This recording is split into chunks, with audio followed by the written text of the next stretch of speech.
What's up, everybody? Benny versus the Penny is back for a brand new week. It is week number 10 in the National Football League, more than halfway home in this NFL regular season. Got 18 weeks of regular season ball, plus the wild card weekend, the divisional rounds, AFC, NFC championship game, and then, of course, the big one as well. It was a choppy week last week for Ben. We'll get into that in just a second. Just for the new guys that are here in town, make sure you subscribe, hit the notification button. Also, you can comment on the videos live and demand. No matter what you guys say, obviously, we'll make sure your voices are certainly heard. At least keep it PG-13 rated, of course. With that being said, it was turbulent last week for Ben Maller. Elected to go with the New York Jets. And then all of a sudden just went off on a blistering tear. So without further ado, what's up, Ben? No, it was not. That is incorrect to say that it was choppy. It was one of the better weeks that I've had in a long time. When you talk about upset value, and every time I pick an underdog, you give me a sneer and bad body language and say, "Oh, what are you doing picking that team?" Blah blah blah blah. This is where the handicapping pays off. You have to be a bit of a lunatic to pick these NFL games. So I am very happy with my performance last week. Every upset got a little more excited as the week went on. Gascon, I was very happy. Well, see, the reason why I say it was a turbulent start was not because you took the Jets, but because you took the New York Jets on the road and their guy, Mike White, got injured. So that was what I was prefacing before we got into the rest of the week. Because, But Gascon, the Jets, even with their third-string quarterback, had the ball, possession in the red zone, an opportunity to score a garbage time, backdoor cover touchdown, and, of course, they blew it. But even with their third-string guy, they put up a bunch of points against the Colts, and were in position. So I was very happy with last week. You know what it's like? It's like you being on a flight and having to go all the way back to the economy rows, and you have no area to recline your chair. You can't kick out your feet. And then on top of that, the stewardess says, no food, no drink back here. And then all of a sudden, at the last second, they bring you up to business or first class. Because that's exactly what you did. It was 0-1 on Thursday, and then all of a sudden, like, you were off to the races, Tokyo Drift style in Japan. So we'll take a peek at that because it was a wild finish for you. Slow walk this one. Slow walk. 10-4. Holy God. Free picks. This is free. I should charge for this. 10-4 against the spread. Are you kidding me? That's good, man. That's good. 14 games handicap. And the only ones we did not get right, things like Colt McCoy playing better than Alligator Arms Murray for the 49ers. Who saw that one coming? But this is the top week right there. That's a 3 chicken sandwich week in week number 9. And you see some of the other weeks that were mediocre. But now I've found my mojo. My Benny's mojo. There's no stopping me now, right? Well, that's good. I mean, it was a little subdued in week number 8. Week 9, though, obviously, like you said, 10-4. Wait, stop. Pause right there. What is it? Look at that winning percentage. Beating the penny. Beating the penny. Take that, haters. There you go. That's good, though. I remember last season, I think you did this 4 out of the first 5 weeks. You went double digit, one clunker, and then double digit wins. So it's eerily similar to that in some ways. Well, of course, I'm looking in the chat. I see the usual suspects have shown up there. And Tommy had a good line, Gascon. He said, is Ben broadcasting from war-torn Bosnia-Herzegovina there? You see the brick wall there? I could be in a factory in Brooklyn or something like that. I could be out and about. Do you want some insider info? Well, what kind of info? What is it? See, Tommy's taking shots at you because he's a little upset and annoyed. His brother-in-law won a couple of awards at a film festival in New York that Tommy was a part of. He produced, he wrote, he was a part of the ensemble, and Tommy won none of it. Didn't get an invite, didn't get a credit. None of that Is that stuff. right? So Tommy's a little sour right now. So I'm trying to do my best to temper his Cool. anger this Oh, fine okay. Friday All right. afternoon. So, All right. Is so that the famous tapped in Tommy? Is that it was that is. the Yeah, that's yeah? Starbucks. That's Starbucks Tommy. That's what it is. Oh, okay. I got you. I understand. Alf, the alien opiner, says a new nickname for radio callers for scratch off, either Sir Stab Backs a lot or Sir Backstabs. No, I like the one. I think it was Robin Vegas came up with Sir Eats a Lot. That's a good one. That's radio friendly. These guys, these idiots, Gascon. Sir Scratch Off's like, I'm not gambling anymore. I don't want to be called Sir Scratch Off. So everyone hates him. And then and these guys are coming up with nicknames, and they're all crap we can't say on the radio. And it's just all any kind of bodily function they're coming up with, any old trope about a southern hick. So anyway, I mean, let's get to the games. I'm already 1-0, Gascon. I'm already 1-0. Now, before we get any further here and get into the meat of it, including the Ravens losing on Thursday, and I had the Dolphins plus the points. Would you get 8.5 or did you get 8? No, I only got 7.5. But okay. Teams drawing 65% or more of the bets, not the money, but the bets. And you can get some of these numbers.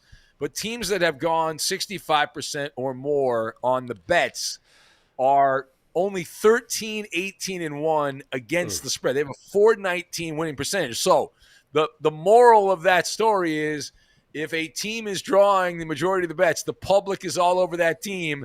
Go the other way. Yeah. Go the other way. And underdogs are 27-1 against the spread the last 2 weeks. And that's I usually lean towards underdogs. I do bet favorites, but I usually lean towards underdogs. But underdogs have covered 57% of the time on the season. So it's been a very productive year for the dogs. The dogs are barking. All right, we'll start with the dog. Jacksonville, 2-6 at Indianapolis. And this game on CBS, Andrew Catalan and James Lofton, the Colts, a 10.5-point favorite. They opened up at 10 at Lucas Oil Stadium. And the pick is in, Gascon. I'm going to take Jacksonville in this game. The Jags have actually somehow managed to win 2 of 3. They beat the Dolphins, who beat the Ravens. And then last week, the big win against Buffalo, the signature win of the Urban Meyer era. And so many are predicting that the Jags will come back crashing down to earth this week. After they beat the Dolphins, they then had some time off and came back and played Seattle and got smoked. They were destroyed by Geno Smith. But the Jags are 0-3 on the road, and they were blown out by Seattle and the Texans earlier in the year. But they did have a close loss against the Cincinnati Bengals on that Thursday night game. And the defense, all you need is Josh Allen to make a couple of plays, the defensive Josh Allen here, disrupt Carson Wentz. And I am taking the Jags in this game. They can sleepwalk the Colts in this game and still get a win. They think Jacksonville has a top 15 run defense, and if they can contain Jonathan Taylor and force Carson Wentz to throw the ball, to carry the load, I love getting double digits. It's a divisional game. Divisional games, you take the points and you get over a touchdown. Jacksonville's 10-1-1 against the spread over the last few years with different coaches and different players. They have done very well against Indianapolis. If you bet on the Jags, you were 10-1-1 the last 12 meetings, 3 straight covers, including last year, the first game of the year. Jacksonville, the only game they won last year was against Indianapolis, lost every game the rest of the way. Colts will win this game, but not cover the spread. Colts 27, Jags 20. Penny going with Indy in this one. Underdog 4-1-1 against the spread last 6 matchups. Gun to your head, what would it take for you to watch this game live? No, there's no chance. Well, plus it's early. I don't usually even watch the first half of the early games. I watch the second half. So that's because that's when the games are decided. But no, yeah. I'll be flipping around. I'd make my own Red Zone channel. And I want you to know, Gaston, I cannot confirm or deny that I might be watching some kind of streams online. That would be wrong. You should not watch illegal streams. You should not do that at all. You should only watch the one game or two games you get on your local TV. That's all you should watch. But you're in a tight spot. How do you cook your pies in the middle of the day while watching the second half of the morning games? Yeah, so I usually, because I got this Fugazi fasting thing that I've been doing for the last several years, so I don't actually eat. I eat once on Sunday. I don't snack. Oh. I eat usually after the late TV window before the Sunday night game. There's about maybe an hour, hour and a half between the so I have time to chow down and get a nice meal. All right, next up, Cleveland 5-4 at New England 5-4. Something is going to give in this game. It's on CBS. Ian Eagle and Charles Davis have the call. Patriots open to 3-point favorite. There's been some action coming down on Cleveland. The line has bumped down to 2 in some spots. Got to shop around. At Gillette Stadium on a typical November day, 52 degrees at kickoff and sunny. Wait a couple of weeks and it'll be 37 degrees and snowy. But right now it's 52 on Sunday at Gillette Stadium. I'm going to take the Patriots in this game. New England quietly has pivoted to a run-heavy offense here if you've been watching the Pats, and they may be without Damian Harris. I haven't seen the latest on that, but he's in the concussion protocol, so we'll see if he's able to play or not. But the philosophy of the Patriots offense, even though Mac Jones has been the top rookie quarterback, we are seeing less and less of Mac Jones. In the last couple of weeks, he has been less and less effective.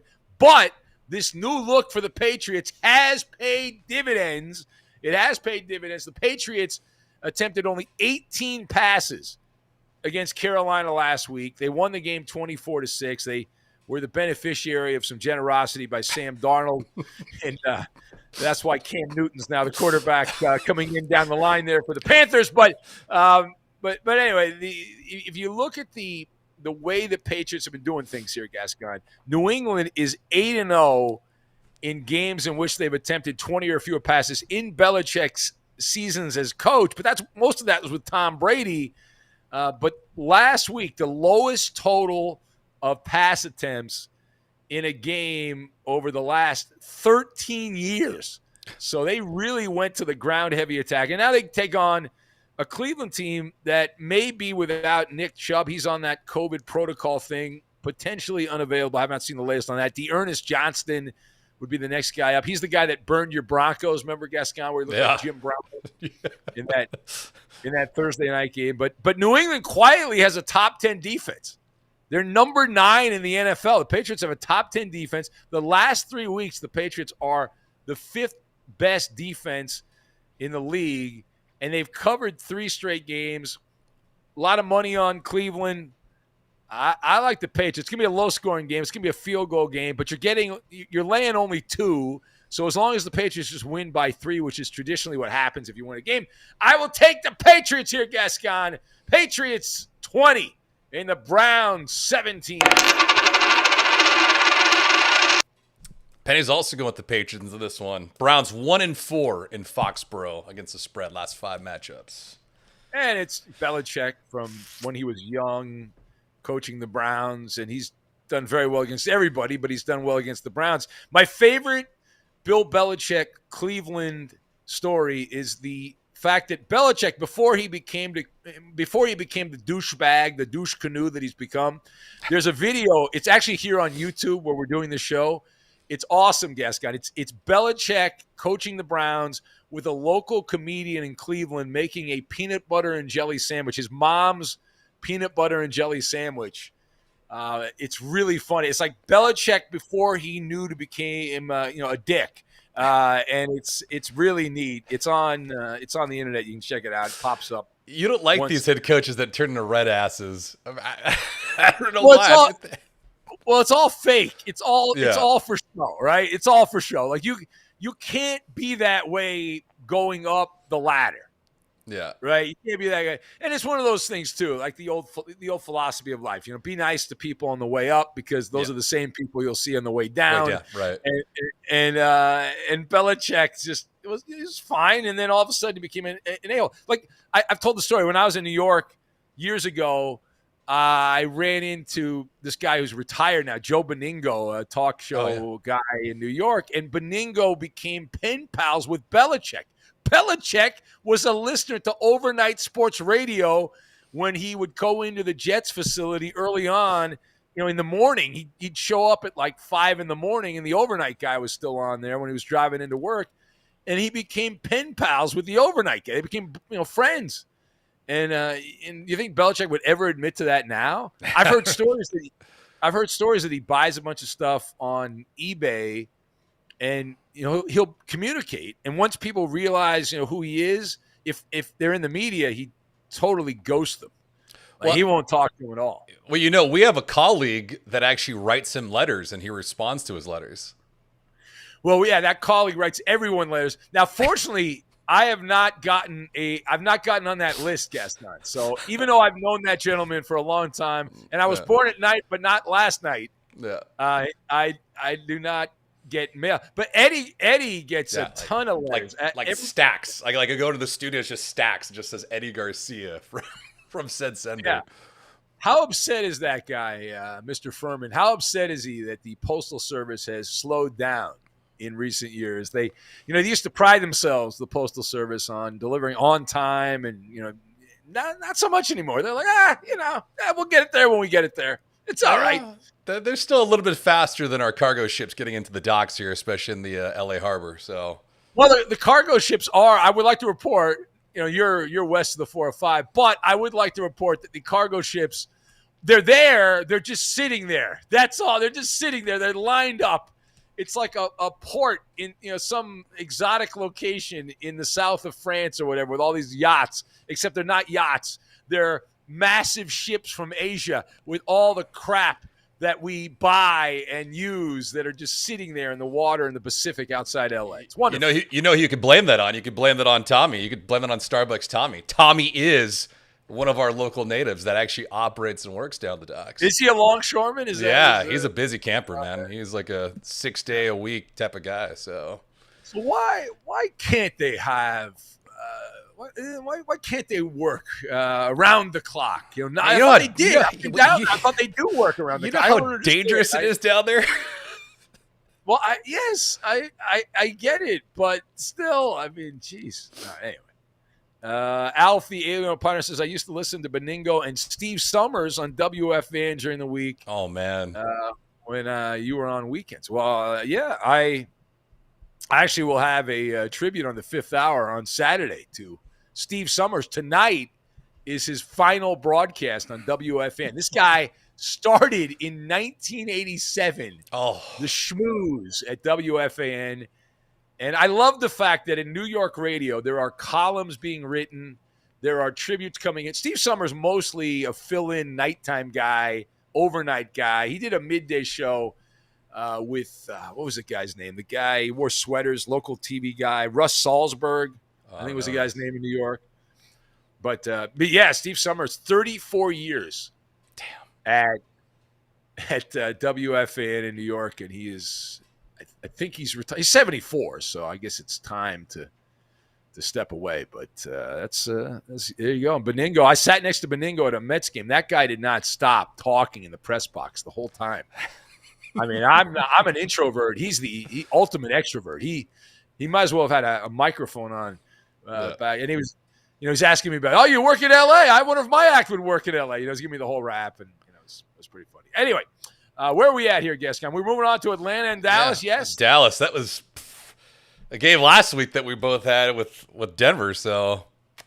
Yeah, and you see the records there. It's on Fox. Kevin Burkhardt and Greg Olson have the call. Cowboys opened up a 9.5-point favorite. They were favored by 10 at AT&T Stadium. Sunny and in the mid-60s at kickoff. All these stadiums today, most of them are like, could be a dome, might not be a dome. You decide. But the Falcons are my pick Now the Cowboys are saying they're saying all the right things here, Gascon. They're saying it's just one game. Don't hit the panic button, blah, blah, blah, blah, blah. But at least that's what they're telling themselves. You wonder internally how concerned they are because Vic Fangio found something. I'm not sure what, but he found something last week to contain Dak Prescott until garbage time. This was a throwback. This was stat bandit Dak getting a couple of garbage time touchdowns to fatten up his stat sheet. But the Cowboys did not score until 56 minutes were off the game clock. The question is, was that just an off week, or did Vic Fangio pull the pants down on the Cowboys, and Atlanta has been provided a carbon copy? Now, I am willing to risk it, getting over a touchdown, that the Falcons, who have the NFL's 17th ranked defense, not as good as Denver, but Atlanta has covered 3 straight road games. You're getting over 10 with a good quarterback, and I say good, Hall of Fame quarterback, although last couple of years not so good, in Matty Ice. Matt Ryan played great last week. And this is also a blood game. This is a Dan Quinn revenge game for the Falcon players to get back at Dan Quinn. Dan Quinn, who's the defensive coordinator in Dallas, to get back at his old guys. I'm sure Kevin Burkhardt and Greg Olsen won't feature that in the open of the broadcast at all. Cowboys made for TV showdown next week. So we always look for these look-ahead spots, Gascon. Yeah. And this is one of those. The Cowboys, you don't really get up for Atlanta. They're you're a playoff team now, but they're an average team. And then you look at next week, made for TV matchup. Cowboys play in Week 11, Patrick Mahomes at Arrowhead. Will they be caught in that weird spot where they're coming off a loss, but they're looking ahead? The Falcons, the last 6 games, they're 4-2, and all of those games decided by margins of 7 or fewer points. Longest streak of 7-point games within one season in Falcon history, and the longest in the NFL this season. I mentioned the stat at the beginning here about how teams that are getting a lot of the tickets, the public's all over, have not done well. Dallas is always one of those teams. They're the exception to the rule, but 70%, over 70% think Dallas bounces back. I'm on the other side. I'm going to take Atlanta here, 27-23. I say the Falcons. Panic in Jerry's world. Penny's going with the ATL as well. Atlanta 4-1 against the spread, last 5 against the Dallas Cowboys. I mean, I know they almost salted that game away last week, but sitting at 4-4, God forbid Tampa Bay loses this weekend against Washington. Man, these guys will be in the hunt in the NFC South. Yeah, and Atlanta is the NFC's version of Pittsburgh. Pittsburgh looks terrible, and they have a winning record, and they could end up in first place in their division because the Ravens lost. Yeah, and should end up in first place because the Steelers play the Lions. We'll get to that game in a little bit, but Atlanta's a team you look at, you're like, oh, they suck.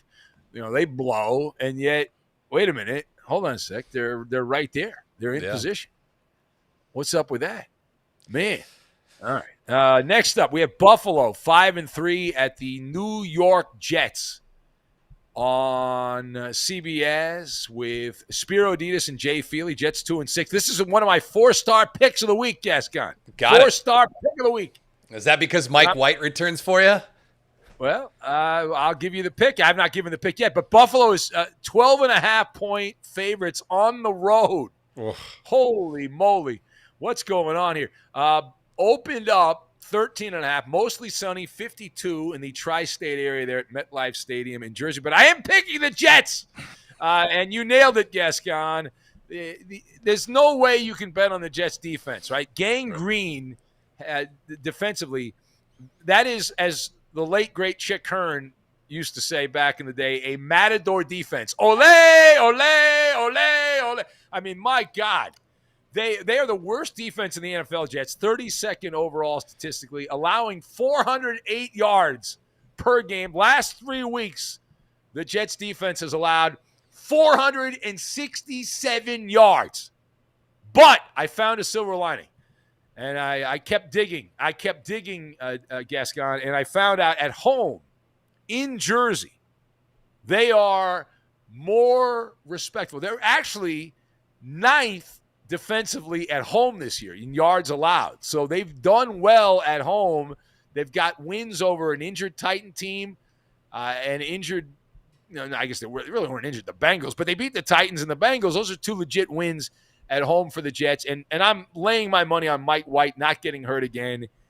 And you're getting that many points. And Buffalo's an interesting call this week because Josh Allen had to do the walk of shame off the field in Jacksonville. That is a humiliating loss when you lose to Jacksonville.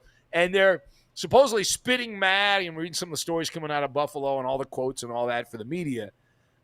Buffalo now is the first team since the 2007 Patriots, kind of a big deal, to be at least 12-point favorites in 3 straight games. And they've not been double-digit favorites against the division rival Jets since 1992, the last time. Holy Jim Kelly, Batman. So this is a divisional rivalry game.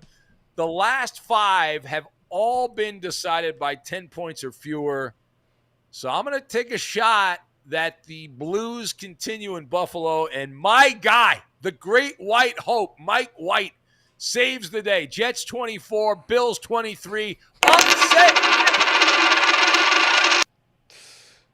Petty's go with the Buffalo Bills in this one. You realize New England wins this weekend, Buffalo loses. It's the same old song and dance for the Bills, man. Yeah. Then we're going to get a bunch of people that are suffering from PTS, or PDS, Patriot Derangement Syndrome, and they'll be all upset, very angry. Alf, the alien opiner, points out he's got insider information that Zach Wilson's mom is the emergency quarterback on the depth chart. There you go. Late Night Drug Tester says it is the Raising Cane's Texas Toast top pick.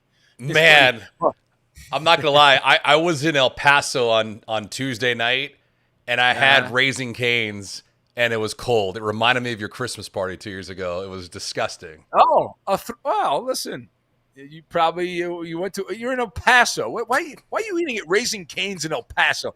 Guess God, what are you doing? Like, I know you're doing. You want to, and have you announced? I don't know if we talked about it last week, but you're doing college basketball, right? You're traveling, doing some college basketball stuff. Yeah, I was in Las Cruces. Yeah, home to the New Mexico State Aggies. Why? I don't understand. When I travel, I want to eat the local delicacy. I love Raising Cane's, and I eat it all the time. But when I travel, I want to see what the locals eat. I want to see what the natives eat. I'm in El Paso. I want to eat great Mexican food. And you're eating at Raising Cane's? What the hell's wrong with you? I was on a fixed budget. I'll just say that. All right. Well, you can go over the budget. You're a baller. You're west of the 405. You got some cash over there. I didn't have access to a car. Is that valid or no? You had access or you didn't have access? I didn't have access to a car. They have these things called Uber. I know. That, go like Uber to go somewhere to eat. It's been done. Yeah. You could be like me when I was in Connecticut doing that TV stuff, and I was so cheap that I would not use Uber or Lyft or a taxi. And being a softie from the West Coast, I was back there in the winter, and I thought, well, the restaurant's only like 3 or 4 blocks away from the hotel. I'll just walk. And I had I didn't really have much of a winter coat, and I froze my freaking my berries were freezing. My twig and berry, I was unbelievable. Was the food worth it? No, it was not. I actually went to Bobby V's in Stamford, Connecticut. Bobby Valentine's restaurant there. It was fine. It was like typical sports bar food, but not worth the freezing of everything. I see Supermarket Steve in there. He says, Mike White making the Jets fans remember Mark Sanchez fondly. Let's see. Who else do we have? Matt, the Warrior Raider A's fan, says you can eat a decent Takira on a budget, he says. Anyway, he's going through the whole thing. All right, let's move on. Next up, New Orleans. 5-3 at Tennessee, 7-2. It's on CBS with Kevin Harlan. He'll be screaming. And Trent Green, another 4-star pick of the week. And I know why. The Titans are a 3-point favorite. Now, why do you think this is, Gascon? I am picking. Go ahead. Yes. Because I think this will be a fall from last week where the Titans absolutely throttled, destroyed, emasculated, decapitated, evicted the LA Rams in their own backyard on a national audience, made Matthew Stafford look like Matthew Stafford, and then made Sean McVay remember the days when he got punked by Bill Belichick in the Super Bowl a few years ago. So I think that's exactly why you're taking Tennessee in this game, to not cover the spread. Yeah, well, I am taking the New Orleans Saints. This is, let me explain here. All right. Your instincts are wrong, and it shows you you're a low information guy. The Titans did beat the Rams last week. They were helped out by the officials, number one. Number two, as I pointed out, even Al Michaels, the great Al Michaels, Hall of Famer, agrees with me. He called out the officials during the game. Because he had money on the game. That's why. Well, he's a professional broadcaster, and he's a Hall of Famer, and people know who he is. They don't know who I am, and he said the same thing. But L.A. won the stat sheet. The Titans got spit roasted by the Rams. The Rams had 347 yards of offense. Tennessee had less than 200. Yeah. And that trio of running backs, the three stooges, they all sucked. Matthew Stafford, the reason that game turned, the officials helped out Tennessee, and Stafford threw a couple of early turnovers that set Tennessee up, gave them 14 points. Outside of that, the Titans were terrible. And this is where the public's like, oh, my God, the public, the Tennessee, they don't need Derrick Henry. And all. Yeah, they need Derrick Henry. Yeah. But this is not a good spot. New Orleans, they lost to the Falcons last week, but Trevor Siemian also, they had a comeback in that game. And I'm not sure whether Alvin Kamara is going to be available or not. I haven't seen the latest injury report today, but I did see he missed practice on Thursday, and so we don't know if he's available or not, how available he is, if he's going to play. It doesn't matter. The Saints are a well-coached team, and 26 first downs last week. They had 376 yards of offense against Atlanta. And the public, because the Titans beat the Rams, the dum-dums are like, oh, Tennessee, bet on Tennessee. It's only a 3-point line. I would agree that based on Tennessee's record and the way the Saints played last week, the Titans should be a touchdown favorite. They're not. There's a reason for that. Saints pull the upset, 23-20, New Orleans. Penny's going with Tennessee in this one, and according to Roto World, Alvin Kamara did not practice on Friday. He is not expected to suit up for the Saints this weekend. Then wait. What? Let me see what the line is. Hold on. Let me check the. Oh, you can't do that. No. I'm changing the line. Listen. Yeah, you can wait. I have the line. I have the morning line. Let me see what the latest line is. It feels like stock trading with you. Swing trading, as they would say. No, it's called shopping. There's so many sports books now online and whatnot. You can pick and choose, and none of them are our sponsors, so we can name them all. Like MGM's got theirs. That's right. FanDuel's got one. DraftKings. There's WinBet. You mentioned Caesars. There's the offshore books, Bovada and whatnot. The Hilton too, right? Yeah, and then everyone's got one. It's very competitive, which is cool. But Fox Bet has one. The line hasn't even moved yet. That shows you how little impact they believe Alvin Kamara will have, that his absence will have. All right, next up, Tampa Bay, 6-2 at Washington, 2-6. It's on Fox. Adam Amin and Mark Schlereth have the call.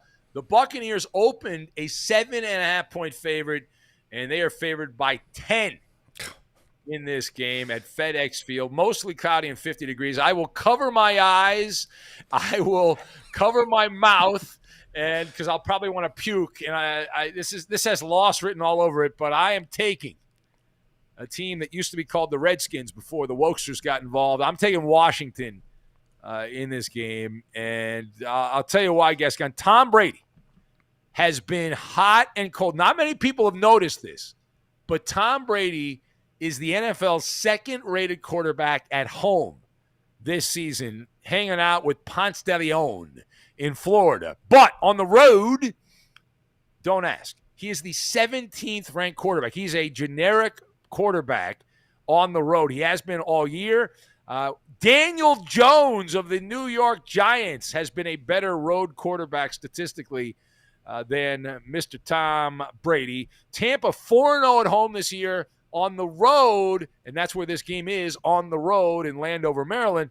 Tampa is 2-2, and that obviously tells you what has happened, but they're 0-4 against the spread away from their home region there in Tampa. Now, the numbers are ugly for Washington, and I kept digging, trying to find something to give us hope with the old Redskins, and I didn't really find much. They have not had more than one touchdown in 3 straight games, and 4 times total so far this season.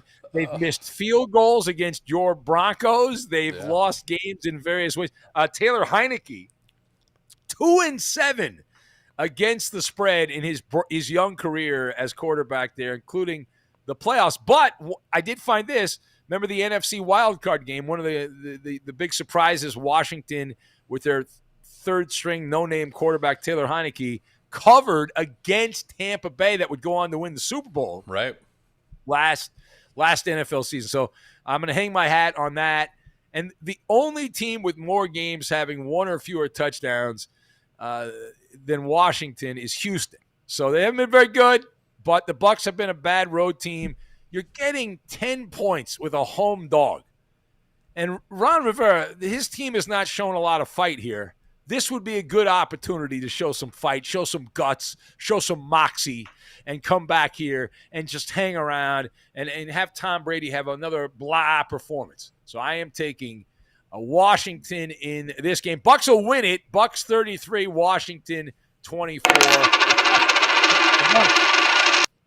Penny is going with Tampa Bay. Underdog 8-1-2.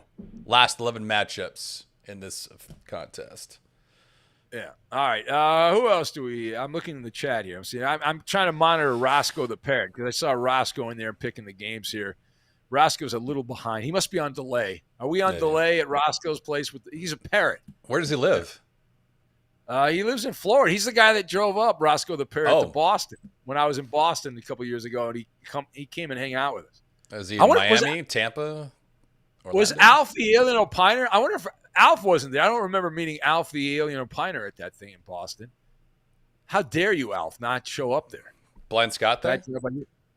Of course, Blind Scott. He's smoking weed, with a bunch of the people, walking around the streets of Boston. Nice. And Wayne from Southie, the great Wayne from Southie showed up there. Let's see, who else do we have? Alf the Alien Opiner says Roscoe is on the road. All right, let's move on. I know why you went to the message board too, because you're doing everything in your power to avoid this upcoming game. But you have to do it. Fine with it. I feel bad for.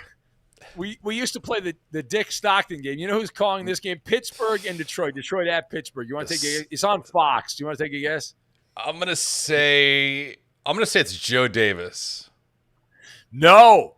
Joe Davis has moved up the pecking order. This is unfortunately my guy, my former colleague I did a talk show with briefly, Chris Myers. Well, yes, he's become the new Dick Stockton. Chris Myers and Daryl Moose Johnston have the call on Fox. Steelers opened a 10-point favorite. The line is down to 9. The line is down to 9. Pittsburgh the favorite. Rain and possible snow in the forecast for Sunday at kickoff.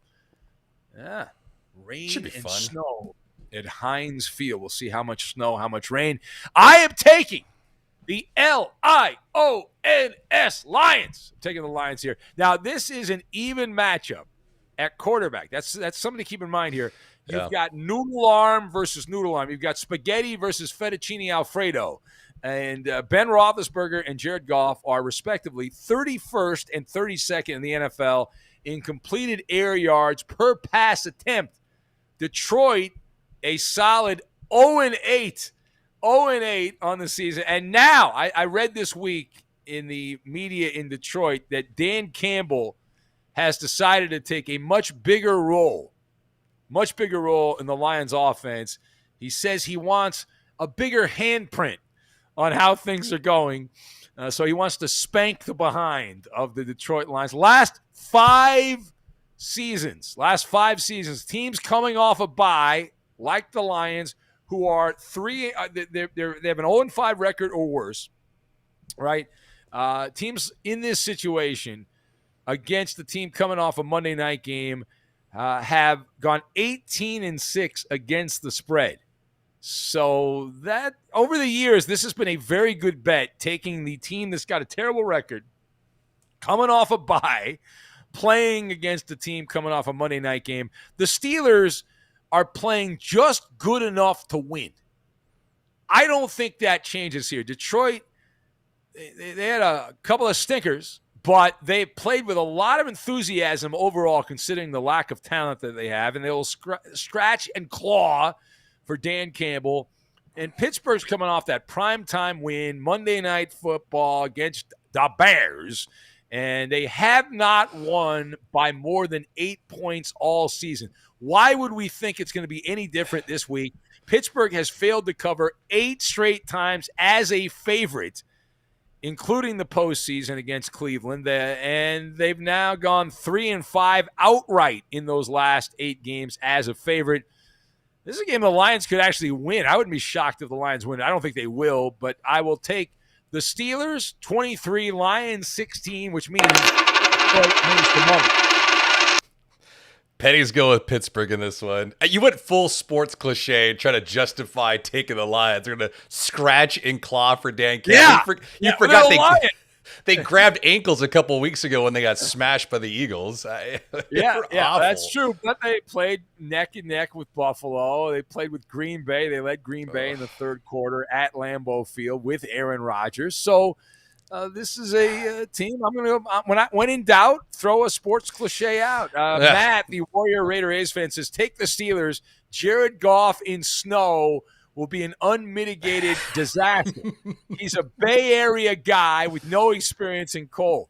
You should actually agree with that. Being a Rams fan, you've experienced that quite well.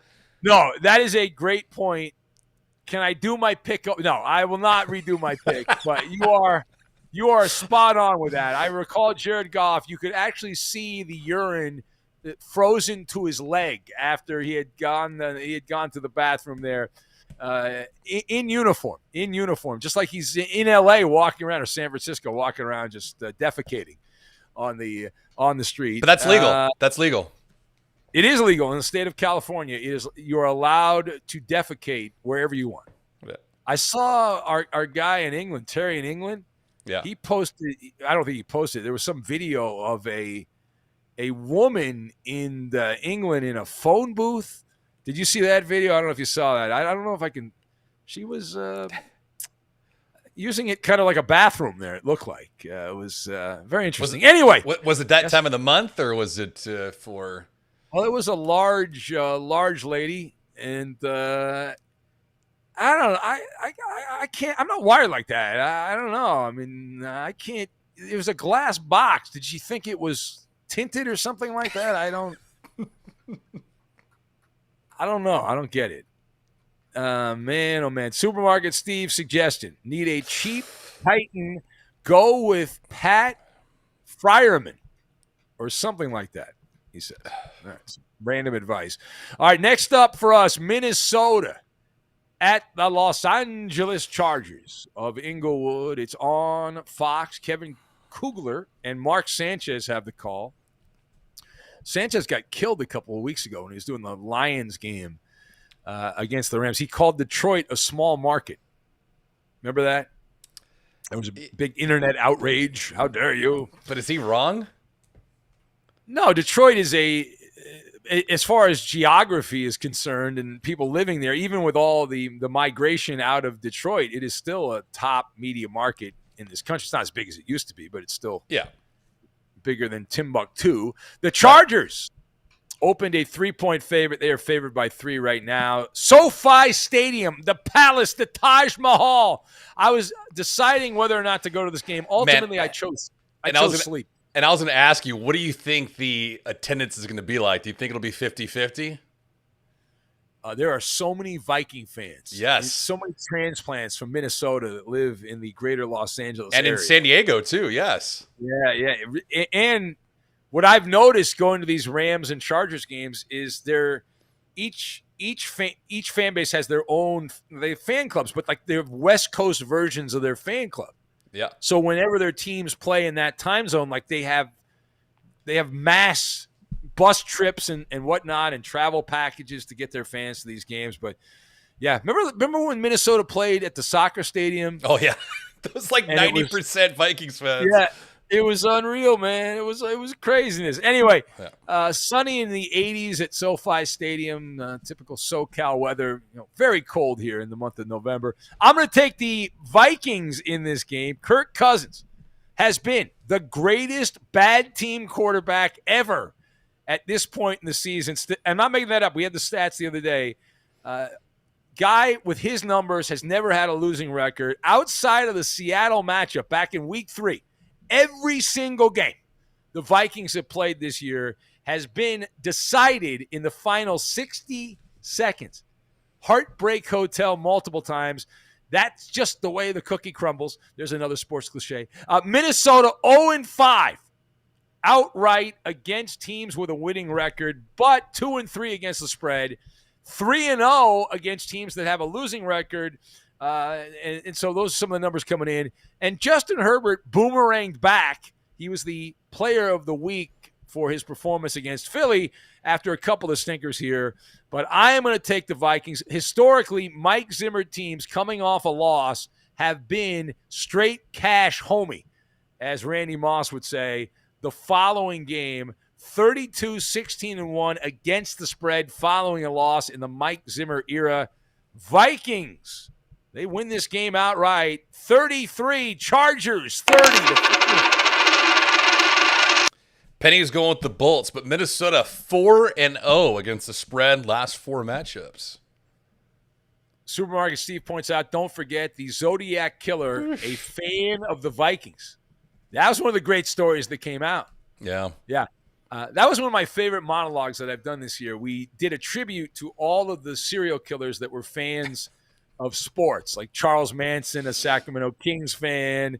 Who's the guy in Chicago, the clown guy that was a Cubs fan? Oh, yeah. Where did you put OJ in that? Well, OJ grew up in the Bay Area, so he was like a 49er fan, but now he's a Buffalo Bills fan. So he can when he killed the people, I think he was a Bills fan at that point, right? I think. There should be a Balderdash category for serial killers' favorite teams. Late night district. That would be a great category. That would be awesome. And like the Night Stalker, big Laker fan. Oh, yeah. I remember the Night Stalker in L.A.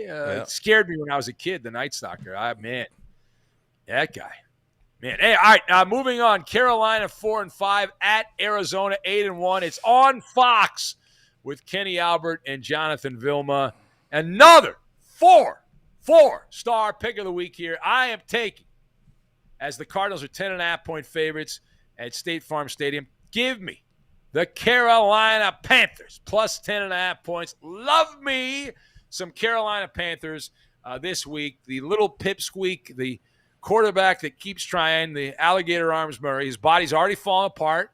I didn't notice any text from you, Gascon, saying, you know what, right? Ben, you were right. This guy can't handle the NFL. He's hurt.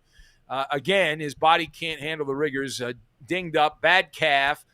Now, he's listed as day-to-day. I believe he plans on playing in this game as of last report. As I understand it, how effective he will be if he does play in the game, I have a feeling he will not end up playing in the game. Does he re-aggravate his little calf injury?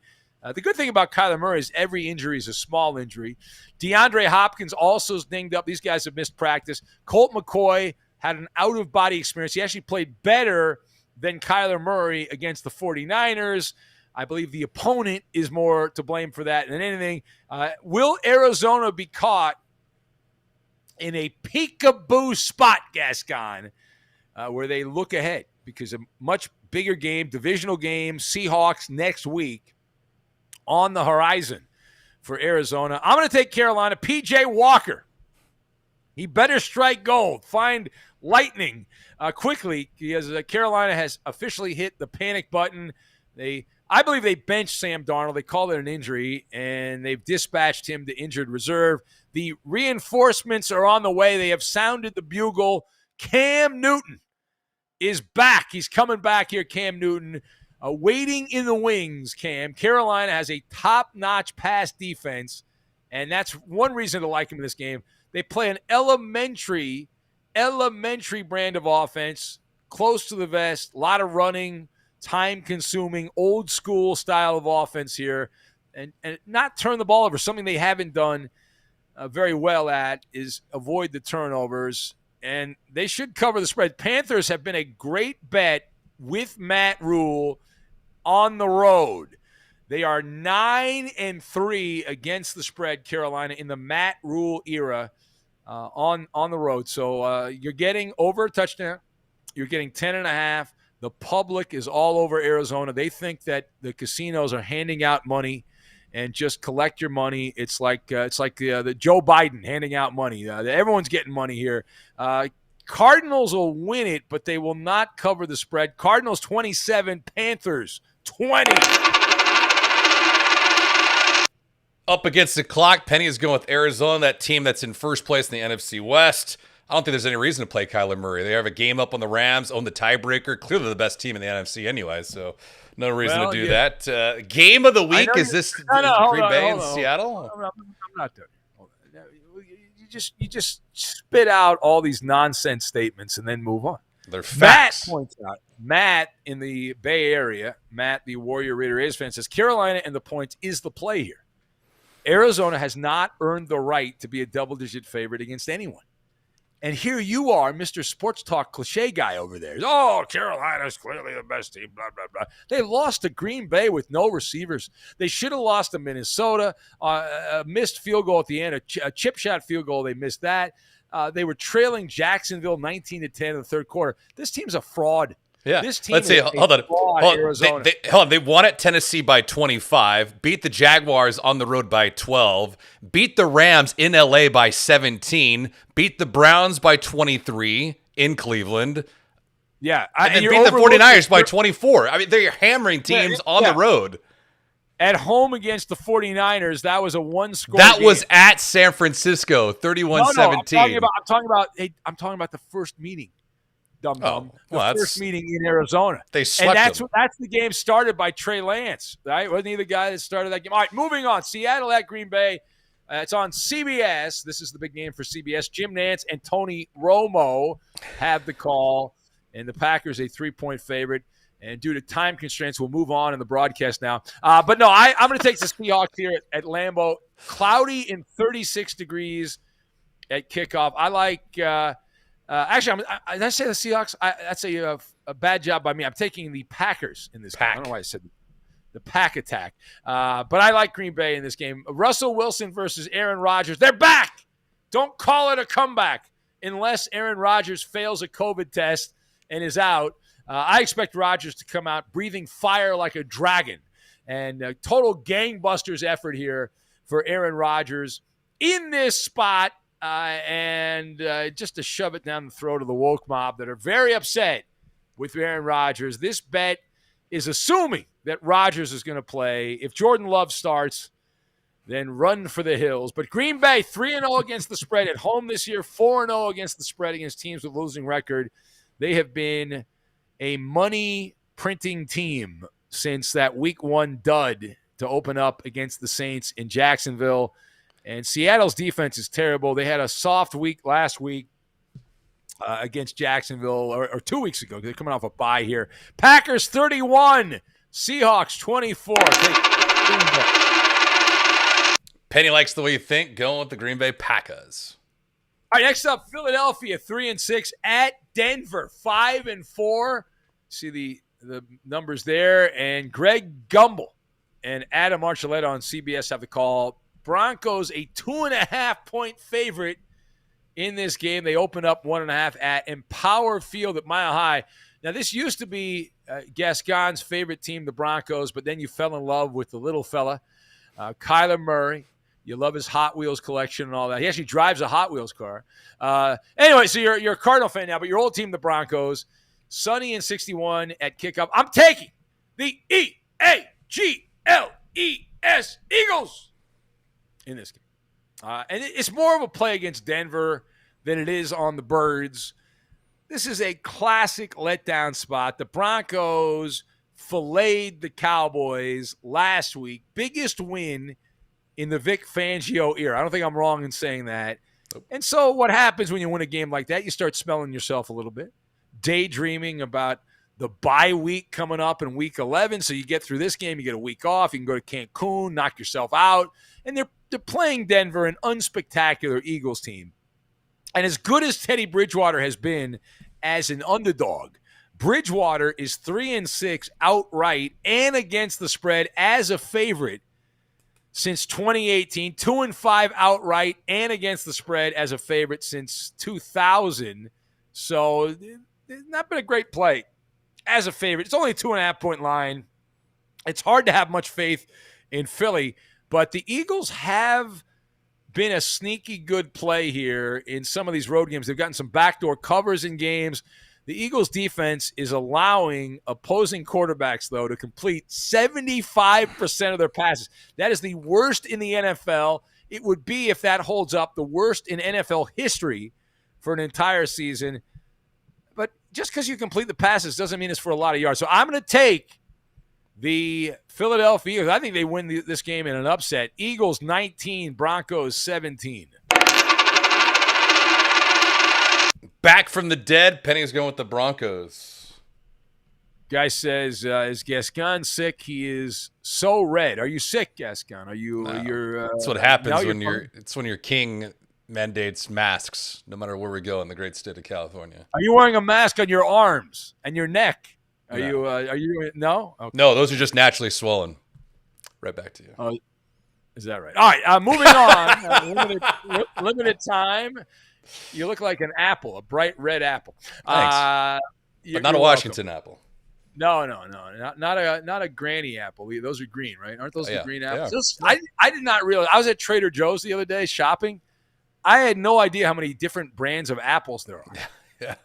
It's insane. Yeah, but they're good. Gotta get the variety, man. Spice of life.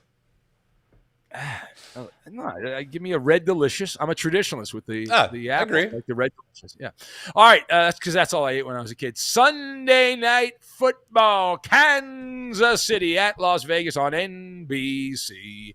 Al Michaels, Chris Collinsworth. Chiefs a 3-point favorite in this game, and I am taking Raiders to bounce back. Raiders match up very well with Kansas City at Allegiant Stadium here. They got caught peeking ahead last week. You know the rule. You get caught peeking ahead, lose to the Giants. You come back, got to play better here. Sloppy game. Very similar. The Raiders lost to the Giants the way the Rams lost to Tennessee, where they outgunned New York. They won the stat sheet. Raiders had over 400 yards of offense. Giants had less than 250. But the turnovers, the mistakes by Derek Carr, and some others on that team cost the Raiders last week. So clean that up. I just can't bet on Kansas City. They have not played a good game in a very long time. And Patrick Mahomes, this guy, what happened to this guy? Last 5 weeks, Patrick Mahomes has 6 touchdowns, 6 interceptions. He's averaging 5.2 yards per attempt. He has been Jared Goff over the last 5 weeks. He really has. Kansas City has just 20 points off turnovers this season. They've allowed 60 giveaway points. That's a minus 40, which is the second worst in the NFL. Only the Titans have been worse. Kansas City's 0-6 against the spread this season against teams currently that have a winning record. Raiders 26 and the Chiefs 23. Payne's going with Kansas City. That is an alarming stat against the number, man. That is wild.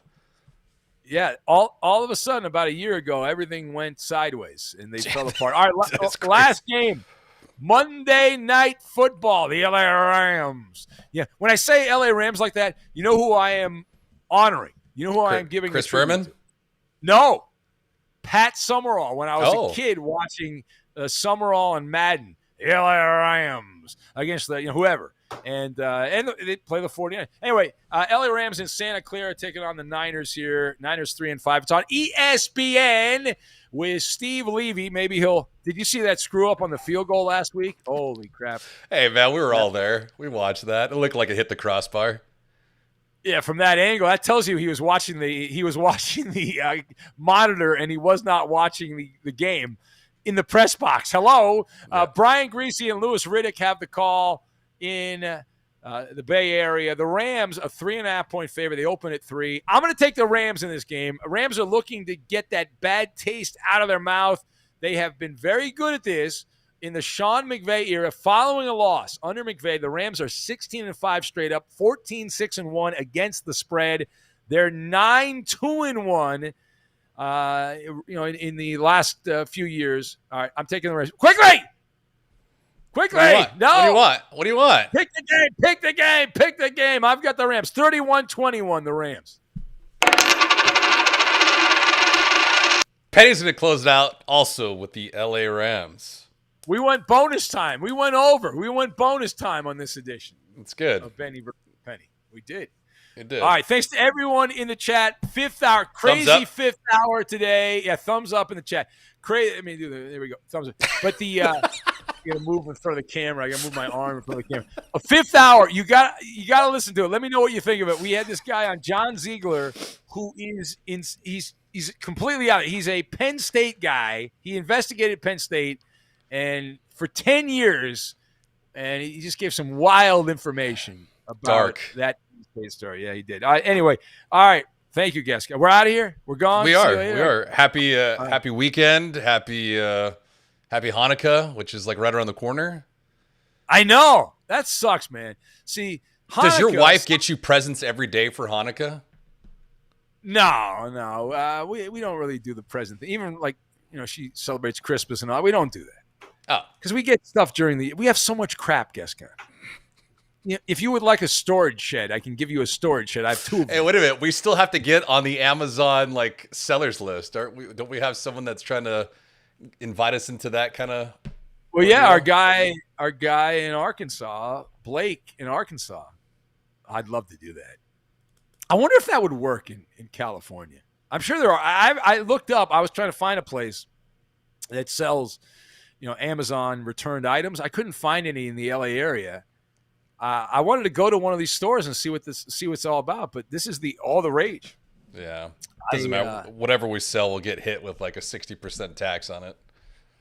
Yeah, what we should do is go to like Biloxi and rent out a warehouse and run the business in Biloxi. We'll make a killing. You imagine? And it's cheap. The taxes are low. People, unfortunately, down on their luck would be loving that, right? Maybe we could just sell some syringes out there then. You could get a vacuum cleaner for $10. It's like a $200 vacuum and all that. But why not? Anyways, we're out of here. All right, aloha. Have a great weekend. Bye bye. Blah blah blah blah.